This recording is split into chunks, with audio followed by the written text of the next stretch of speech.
धैर्य रखंतु बंधुगण कहीं सठिक समय आसिले आपंक से सब मिल जहाँपाई आपण परिश्रम करिसेंती। नमस्कार बंधुगण बंधुगण आपण मानकु आमर ए चैनल को स्वागत। आज ये ज्योतिष कार्यक्रम आपणक पई बहुत ही महत्व रही। आज आम जानिबा आपणक पई 2025 विशेष भाव जदि जानिबा सेप्टेम्बर मासटी किपरि आपणक पई रहिबो।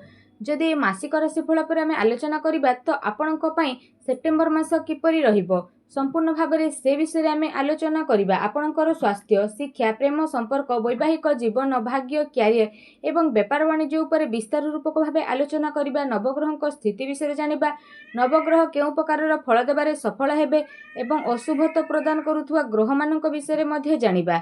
सेथिपाई भिडियोटी को आपण शेष पर्यंत निश्चिंत भाव में देखंतु। आसंतु भिडियो को आरंभ करिबा जहाँकि आपणकर जन्म राशि चंद्र राशि उपर आधारित अटे। तो सेप्टेम्बर मासरे जदि कहिबा नवग्रहंकर स्थिति विषय सर्वप्रथमे जानिबा। एहा पूर्वरु जदि आपणकर ए राशि होइथे तो आपण माने सच्चा हृदय भगवान शनिदेव को विश्वास करती तो वीडियो को लाइक करंतु एवं कमेंट बॉक्स रे जय जगन्नाथ जय माँ लक्ष्मी बोली अवश्य लिखि दियंतु। सर्वप्रथमे जानिबा सेप्टेम्बर मासरे आपणकर नवग्रहर स्थिति किपरि रहिबो। जेबे सेप्टेम्बर मास आरंभ हेबो तो आपणक राशि रे नवग्रहंकर स्थिति किछि एपरि रहिबो। जदि विशेष भाव में कहिबा बंधुगण जदि विशेष भाव में कहिबा शनिदेव अधिपति ग्रह विशेष भाव में आपणकर द्वितीय घरे रहिछंती। आपणकर प्रथम घरे राहु रहिछंती, चतुर्थ घरे शुक्र एवं पंचम घरे देवगुरु बृहस्पति एवं सूर्य विराजित अछंती। आपणकर षष्ठ भागरे बुध मध्य रहिछंती एवं सप्तम रे मंगल आउ केतु विराजित होइकी रहिछंती। जदि एठी कहिबा आपणकर राशि रे विशेष भाव में शनिक 7.5 तृतीय चरण चालुछि तो स्वास्थ्य रिलेटेड प्रोब्लेम रहिबो। ए मासरे जदि विशेष भाव में कहिबा पंचम भागर अधिपति बुध षष्ठ रे रहिछंती एवं षष्ठ भाग रोग ऋण शत्रुर भाग होइथाय। तेणु ए मासरे पेट रिलेटेड किछि प्रोब्लेम देखा देइथाय। बाहर खाद्य ठारू दूरीकी रुहंतु एवं आपणक प्रथम घरे राहु थिबारु और राहुक उपरे मंगलंकर दृष्टि पडुथिबारु आपणकर टिके मुंड बिंधा भली समस्या देखा देबो। अधिक टेंशन नेबा जोगु बहुत कथा को बहुत अधिक भाविबा जोगु आपणक मुंड बिंधा समस्या मध्ये देखि देबो। मोटामोटी भाबे देखिबा को गेले ए मासरे किछि बड़ समस्या हेबो नै, छोट मोट प्रोब्लेम होई पारे। एबे देखिबा आपणकर शिक्षा क्षेत्र किपरि होइथाय। ए विशेष भाव में जदि कहिबा पंचम भाग होइथाय आपणकर शिक्षा क्षेत्रर भाग एवं पंचमर अधिपति बुध आपणकर षष्ठ रे रहिछंती आउ पंचम भागरे सूर्य आउ देवगुरु बृहस्पति जेहेतु विराजित अछंती तो पंचम भागरे जीवात्मा जोगर निर्माण होउची। काहेकि ना गुरु हेउछंती जीव एवं सूर्य होउछंती आत्मा, तो जीवात्मा जोगर निर्माण होउची। अर्थात ए मासरे आपणकर पाठ पढ़ारे बहुत अधिक उन्नति करिवे, बहुत आगो को बढ़िबे, समस्त कार्य को लेकिन एडवांस रहिबे, उच्च शिक्षा पाई आपण बाहर को जाई पारंती। ए मासरे जदि आपणकर किछि एग्जाम रहिछि, खास करी कॉम्पिटिटिव एग्जाम अछि, सरकारी परीक्षा अछि तो निश्चिंत भाव में सेतिरे सफलता प्राप्त हेबो। कौनसी फॉर्म फिलअप करि पारंती, पाठ पढ़ा को नहीं बड़ डिसीजन नहीं पारंती एवं कौनसी नूतन स्थान रे एडमिशन करि पारंती। मोटामोटी भाव में ए मासरे आपणकर पाठ पढ़ार स्थिति बहुत ही भल फल नेउची। आसंतु जानिबा आपणक प्रेम जीवन विषय। जदि सेप्टेम्बर मासरे विशेष भाव में कहिबा पंचम भाग होइथाय प्रेमर भाग, शिक्षार भाग एवं संतानर भाग मध्य होइथाय एवं पंचम भागरे सूर्य गुरु जेहेतु विराजित अछंती, पंचमर अधिपति बुध षष्ठ रे विराजित रहिछंती तो ए मासरे आपण जहा सहित भी प्रेम संपर्क अछंती तांका भितरे क्रोध अहंकार टिके देखा देबो, जहा फल रे प्रेम जीवन रे समस्या देखा देबो। काहेकि ना सूर्य आपणकर पंचम भागरे जेहेतु विराजित अछंती, प्रथम रे राहु विराजित होइकी रहिछंती एवं राहुक उपरे मंगलक दृष्टि रहउची तो मंगल आपणकर द्वितीय भाग रे विशेष रूप से दृष्टि देउछंती तो आपणक भितरे क्रोध देखा देबो, एटीट्यूड देखा देबो, जहा फल रे प्रेम जीवन रे समस्या देखा देबो एवं कार्य रे अस्थिरता मध्य आपनको देखिबाकू मिलिबो। आपणक पार्टनर को एमिति कथा कहिबे जहा तांको मन को कष्ट देई पारे। ए मासरे विशेष भाव में आपणक क्रोध उपरे नियंत्रण रखंतु, कथाबार्ता को बदलांतु, परस्पर मध्य तालमेल रखंतु। संतान प्राप्तिर जोग मनुछि, जो माने संतान प्राप्ति पई प्लानिंग करूछंती तो भल गुड न्यूज आपनको मिलिबो। एबे जानिया वैवाहिक जीवन किपरि ए मासरे रहिबो।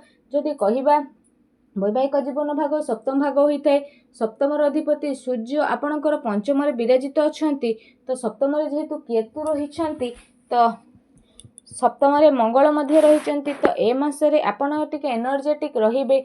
आपणक भितरे क्रोध देखा दे पारे, जिद गुण देखा दे पारे। आपण आपणकर वैवाहिक जीवन उपरे टिके जगी रखिकी चलंतु, पार्टनर को उपरे क्रोध करंतु नाही, जिद्दीपणा आणंतु नाही, नचे समस्या रे पड़ी पारंती। आपणक पार्टनर आपणक कथा को न सुनी पारंती। लास्ट पर्यंत एपरी समस्या देखादेव। ए मासरे जदि कहबा पार्टनर को आगरे जेते मुंड नुआईकी रहिबे ताहा आपणक पई बहुत ही भल रहिबो। 29 तारिख पर स्थिति रे बड़ परिवर्तन रहिछि, चिंता करिबार आवश्यकता नाही। पार्टनर को क्यारियर रे बड़ परिवर्तन आसीबो। आपणक भितर एनर्जेटिक रहिबे। फैमिली प्लानिंग मध्ये आपण करि पारंती, कारण गुरु पंचम रे रहिचंती त फैमिली प्लानिंग करिवे, संतान सुख प्राप्त हेबो। एबे जानिबा सबुठु गुरुत्वपूर्ण विषय वस्तु आपणकर भाग्य, क्यारियर आ व्यापार वाणिज्य विषय। तो ए सब विषय जदि कहिबा, नवम ग्रह होइथा आपणकर भाग्य भाग, दशम होइथा क्यारियर भाग। तो नवम अधिपति बृहस्पति आपणकर पंचम रे त्रिकोणीय होइके अवस्थान करिसेंती। नवम भागर अधिपति हेउछंती शुक्र। तो शुक्र चतुर्थ भागरे विशेष भाव में विराजित होइके अछंती। तो राजयोगर निर्माण आपणक पई हेबो। ए मासरे आपणक पई स्थिति सर्वोत्तम रहिबो। सब किछि मिलिबो जहा आपण आशा करूथिले। आपणक मनोकामना पूर्ण हेबो। भाग्य रे मध्ये सुख प्राप्त हेबो, भौतिक सुख प्राप्ति हेबो एवं भूमि जमी नूतन गृह निर्माण मध्ये करि पारंती, नूतन जानवाहन मध्ये क्रय करि पारंती। भाग्य बल रे आपणकर प्रमोशन मिलिबो, बहुत अधिक सफलता प्राप्त हेबो। आपण कोनोसी बड़ योजनार आरंभ मध्ये करि पारंती। आ आपणक गृह रे कोनोसी शुभ मांगलिक कार्य आयोजन होई पारे। आपण धार्मिक स्थान को अग्रसर होई पारंती, नुआ जगह को बुलिबा को जिवे, जेमिति कि शेयर मार्केट स्टॉक मार्केट रे मध्ये आपण को बहुत बड़ परिवर्तन देखिए को मिलिबो आ लाभ मिलिबो आ भाग्य मध्ये साथ देबो। क्यारियर भागर अधिपति होउछंती जेहेतु मंगल, तो सप्तम भागरे जेहेतु विराजित रहिचंती, तो ए मासरे मंगल आपणकर स्थिति रे परिवर्तन आनिबे आ राहुंक सह परिवर्तन आनिबे। तो आपणक कार्य रे चालाक चतुर बनिबे, समस्त कार्य को गुप्त भाव में करिवे एवं सफलता मध्ये प्राप्त करिवे। किंतु राहु सह केतु थिबा हेतु समस्त कार्य को भलरे करिवे, किंतु समय समय रे आपण को द्वंद्व आसी पारे। सब कार्य को नहीं आपण टिके चिंतित रहिबे कि मु ठीक करूछि कि भूल करूछि, ए चिंता आसीबो। ए मासरे आपण सब टार्गेट को अचीव करिबारे सफल हेबे। आपणक पाखक नुआ नुआ काम आसीबो, कारण राहु आपणकर प्रथम भाग रहिचंती, तो किछि बड़ करबा को इच्छा करि पारंती, सेतिरे सफल मध्ये हेबे। एवं जो मानक पाखरे चाकरी पाकरी नाही, बेरोजगार अछंती, तो सेमानक पई समय अति भल रहिबो। सेमाने चेष्टा करिवे कि आगो को बढ़ी कि चाकरी रे सफलता प्राप्त हेबो एवं जो माने चाकरी करिसेंती सेमानकर प्रमोशन मध्ये हेबो। विशेष भाव में ए मासरे राजनीति क्षेत्र रे भल स्थिति रहिबो। आपण आगो को मध्ये बढ़िबे और राजनीति क्षेत्र रे बहुत भल स्थिति मध्ये बनी जीवो। आर्गुमेंट रे तो आदौ भी पड़ंतु नाही। तो विशेष भाव में लास्ट बेल को स्थिति रे बड़ परिवर्तन आसीबो, कारण सूर्य पंचम भाग जेहेतु रहिछंती, तो 16 तारिख पर खर्च बढ़िबो, व्यापार वाणिज्य रे अधिक परिश्रम मध्ये बढ़िबो, लॉस मध्ये होई जिवो। किंतु 15 तारिख पर डेली इनकम रे वृद्धि हेबो एवं विशेष रूप से नुआ व्यापार मध्ये आरंभ करिवे। सहजरे लोक संपर्क बढ़िबो, ग्राहक मध्ये बढ़ी जिवो। एबे जानिबा किछि उपाय विषय जहा को जानिबा द्वारा ए मासरे जहा भी किछि समस्या रहिछि ताहा दूर हेबो। सबुठारु प्रथमे आपण प्रत्येक दिन शनिक बीज मंत्र जप अवश्य करंतु।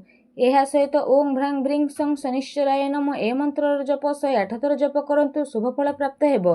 प्रत्येक दिन हनुमान चालीसार पाठ करंतु संध्या समय एवं सूर्य को जलार्घ्य अर्पण करंतु, शुभ फल प्राप्त हेबा सह आपणक भाग्य रे उन्नति मध्ये हेबो। धन्यवाद।